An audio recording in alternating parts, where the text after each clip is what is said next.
Assalamualaikum warahmatullahi wabarakatuh. Nama saya Rahmadiah Maulida dari kelas PKI 1B dengan NIM 2484130056.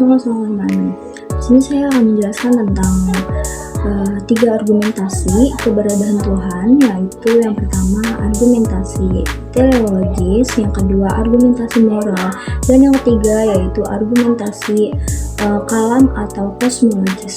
Nah, yang pertama itu argumentasi teleologis. Nah, yang analogi jam tangan itu. Nah, contohnya itu, misalkan jika seseorang menemukan sebuah jam tangan di padang, mereka itu akan segera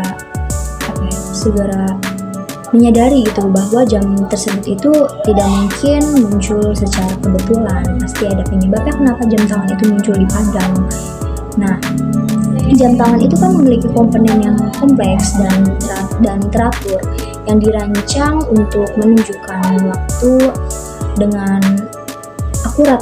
Nah, dari situ kita tuh dapat menarik kesimpulan kayak bahwa ada seorang pembuat atau desainer yang merancang jam tersebut. Nggak mungkin kan jam tangan itu tiba-tiba ada, pasti ada yang mendesainnya, yang merancangnya.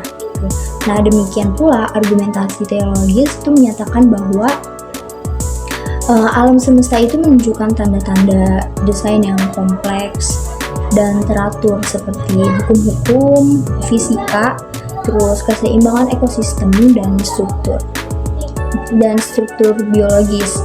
Nah, keberadaan hal-hal ini menunjukkan bahwa ada ketentuan yang lebih tinggi, yaitu Tuhan yang merancang dan menciptakan segala sesuatu itu dengan tujuan teratur gitu.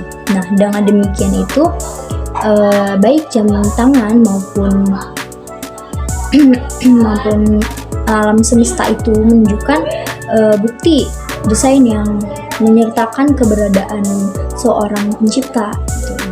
Selanjutnya yang kedua yaitu argumentasi moral. Nah, untuk argumentasi moral ini keberadaan Tuhan itu menyatakan bahwa nilai-nilai moral yang objektif dan universal menunjukkan adanya pihak yang lebih tinggi sebagai sumber moralitas. Nah, yaitu Tuhan. Nah, di argumen-argumen moral ini terdapat beberapa poin penting, yaitu yang pertama ada moralitas objektif. Nah, di sini tuh banyak orang yang percaya bahwa ada nilai-nilai moral yang berlaku secara universal, seperti contohnya itu seperti keadilan, kebaikan, dan larangan terhadap pembunuhan.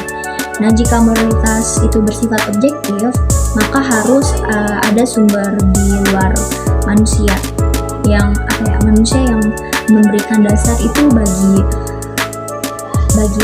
bagi moralitas tersebut. Nah, poin yang kedua yaitu ada kepastian moral. Nah, tanpa Tuhan, moralitas itu bisa dianggap relatif dan subjektif. Namun banyak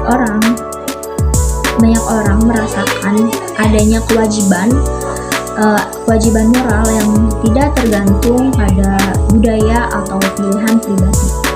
Nah, yang menunjukkan bahwa ada standar moral yang lebih tinggi gitu.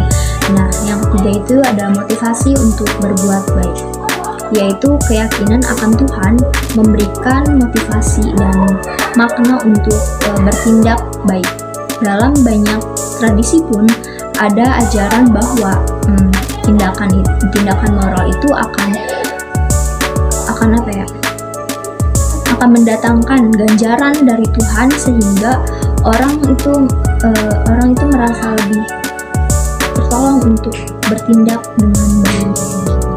Nah, yang keempat itu ada pertanyaan tentang keadilan.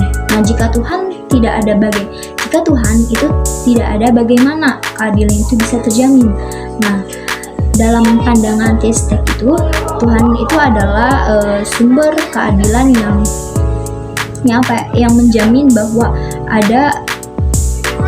pada akhirnya kebaikan itu akan dihargai dan dan akan diadili gitu.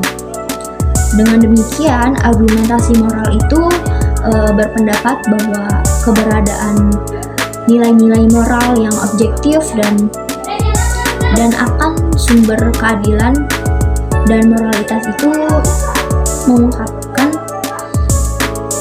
permintaan tergantung adanya Tuhan sebagai pencipta moralitas. Yang terakhir itu ada argumentasi kalam, yaitu kosmologis. Nah, argumentasi ini berfokus pada keberadaan Tuhan dengan mengajukan pertanyaan tentang asal mula alam semesta.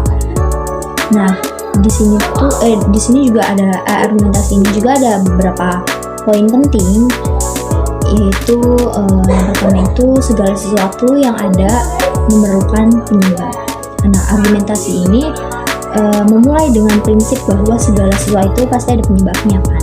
Nah, contohnya itu seperti alam semesta. Alam semesta ada itu bukan berarti kayak alam semesta itu ada langsung ada gitu, tapi dari situ tuh alam semesta itu ada karena ada penyebabnya gitu. Nah, yang kedua itu alam semesta itu memiliki awal. Nah, berdasarkan ilmu pengetahuan dan penelitian, banyak yang berpendapat bahwa alam semesta itu memiliki awal seperti yang didukung oleh teori Big Bang. Nah, ini berarti tuh bahwa alam semesta itu tidak bersifat kekal dan harus memiliki penyebab yang menandai gitu awal keberadaannya.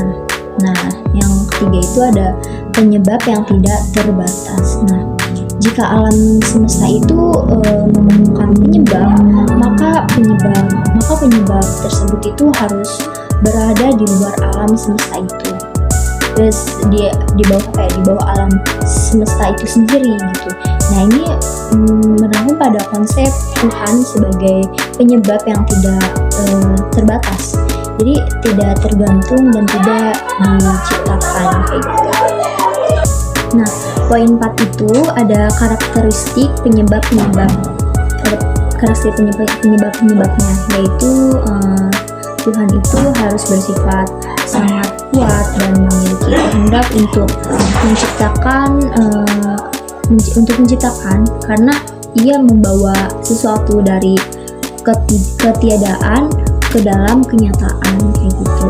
Nah, dari poin-poin tersebut, argumen kalam itu menyimpulkan bahwa Tuhan ada sebagai penyebab pertama yang tidak tergantung, yang menjelaskan keberadaan alam semesta. Nah, dengan demikian argumen kalam itu berfungsi untuk menunjukkan bahwa keberadaan Tuhan itu dapat dibuktikan melalui logika tentang asal mula dan penyebab dari alam semesta tersebut. Demikian penjelasan dari saya. Sekurang-kurangnya mohon maaf. Assalamualaikum warahmatullahi wabarakatuh.